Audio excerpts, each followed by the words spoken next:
Hey everyone, welcome to The Explainer. Have you ever just stopped and felt like maybe we're meant for something way bigger than just the daily grind? Today, we're looking at a fascinating framework from an ancient spiritual science text.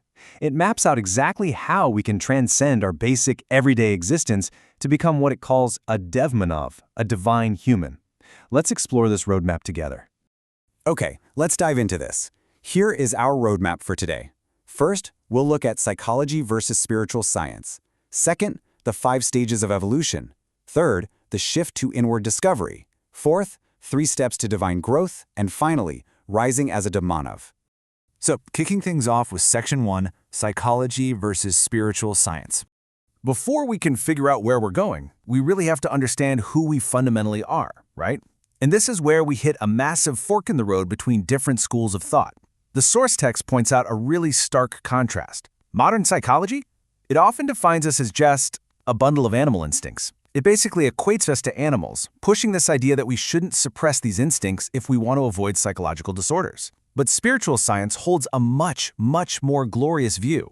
It says, no, you aren't just an instinct-driven creature. You possess divine elements. You are essentially the Prince of Ishwar, the divine heir apparent. Honestly, that's a pretty empowering place to start. According to spiritual scientists, the real narrative goes like this. We come from a whole, we are bestowed with wholeness, and eventually we merge right back into that whole. Let's think about it this way. Instead of just some creature scrambling to survive, the spiritual view sees you as an expert gardener. We've literally been placed in the Vishwavadaka, which means the garden of the world. And the divine has equipped us with the exact faculties and resources we need to make this world even more beautiful. So you aren't lacking a single thing. You've got the exact wholeness required for the job right from day one. Moving right along to Section 2, the 5 stages of evolution. So, if we have all this divine potential, how do we actually unlock it? Well, the text lays out a precise 5-step evolutionary ladder that every human has to climb. Down at the very bottom, we start at Nar Keetak, the worm stage. The defining characteristic here is a total inability to bear the light of wisdom. Think of a literal worm hiding from the sun. Step 2 is Nar Pashu, the animal stage. Here, a person's entire existence revolves around just 4 basic drives: food, sleep, fear, and procreation. Then we hit Step 3, Nar Manav, the human stage. This is where most of us are hanging out, constantly wrestling with pride and greed. But if we push past that, we reach Mahamanav, the superhuman stage. This is someone who drops those worldly attachments and sees the entire world as one big family. And finally, at the very top, we have the Devmanav, the divine human, existing in a state of pure universal consciousness. Let's actually zoom in on that 3rd stage for a second, Nar Manav, the human stage, because this is the make or break transition point. The source notes that right now, our human stage is this really messy bundle of both evil and divine tendencies. Our inner light, our true potential, is basically buried under thick layers of kusanskars. These are our deeply ingrained bad habits and tendencies. We're actively weighed down by lobha, which is greed, moha, which is deep worldly attachment, and ahankar, our pride. These 3 elements form this incredibly heavy backpack. They cause most of our daily miseries, and they keep our true divinity completely under wraps. That brings us to Section 3, the shift to inward discovery. Okay, so how do we actually ditch this heavy burden of greed and pride? Well, spoiler alert, you aren't going to find the answer by chasing more external stuff like wealth or status. The source makes it crystal clear that the resources we need are already inside us. We have to shift our focus to what the text calls the inner laboratory, the Antahkarana. This inner lab is made up of 4 main stations, if you will. The mind, buddhi, which is the intellect, chitta, our memory and consciousness, and ahankara, the ego. To evolve, we literally have to step inside this inner lab and roll up our sleeves. That's where the real, hard work of self-refinement happens. And here is the absolutely crucial point. No one else can do this work for you. If you are a sincere seeker wanting to bridge that inner divine potential, you have to realize that you hold the blueprint. The text says, man is the architect of his own destiny. It's a super empowering quote, right? But it also demands 100% individual responsibility. You simply cannot outsource your spiritual evolution. To really fuel this transformation, the text gives us some powerful axioms to live by. First up is astikata. You have to fundamentally trust that your roots are divine and actively discover your life's purpose.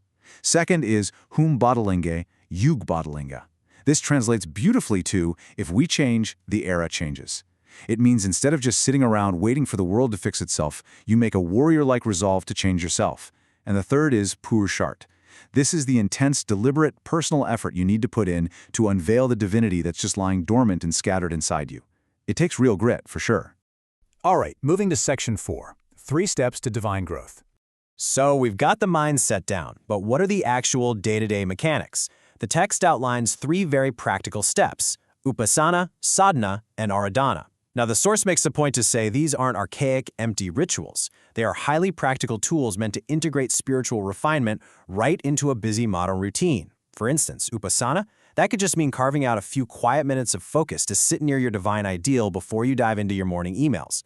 Sadhana is about consciously refining your character, like staying grounded during a super stressful meeting at work. And aradhana, that's about taking that newly refined energy and using it to serve others. It's all about continuous self-improvement. The whole secret sauce behind these 3 steps is synchronization. True spiritualism isn't just something you check off a list for an hour a week. It's an art of living that you practice every single moment.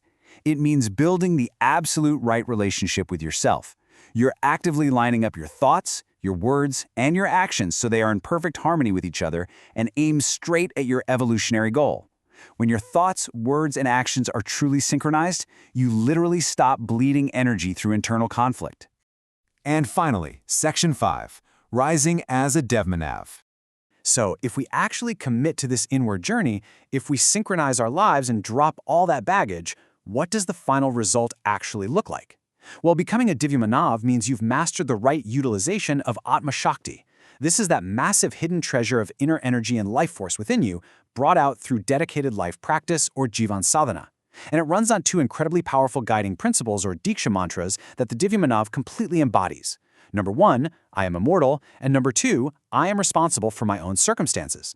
When you truly adopt those, it completely wipes out fear and utterly destroys the victim mindset. Game changer. Once those material attachments are totally gone, the Devmanav lives in a constant experience known as Satchitananda. This breaks down into 3 distinct parts. Sat is fully embracing the reality that we are an immortal, indestructible soul. Chit is the pure essence of our sadbhavanas, our good tendencies, finally washed clean of all that old human mud. And Anand is the resulting state of eternal bliss. In this state, a Devmanav's only job, their sole profession, simply becomes Vishwamanav Kalyan, the universal welfare of all humanity. They literally become divine guardians residing in a heaven right here on earth. You know, what I found absolutely fascinating in the text is the ultimate objective of this whole process, Atma Vistar. This means merging the self and experiencing total oneness with universal consciousness. It's wild to think about. You've traveled all the way from the selfish, fearful instincts of the animal stage, pushed right past the greed and pride of the human stage, and expanded your identity so far outward that you are literally one with everything. It is the absolute ultimate awakening of the divine within us. The roadmap from a bundle of instincts to universal consciousness is clearly drawn out for us. But, as the text strongly reminds us, there are 0 shortcuts here. It requires a lion's heart and a ton of planned, hard work. So, I'm going to leave you with a pretty provocative question to chew on today. Are you going to settle for the current definition of being just a bundle of biological instincts? Or are you ready to put in the effort, take that journey inward, and step up as a divine guardian on earth? The choice and your destiny is entirely in your hands. Thanks so much for joining me on this explainer, and keep learning.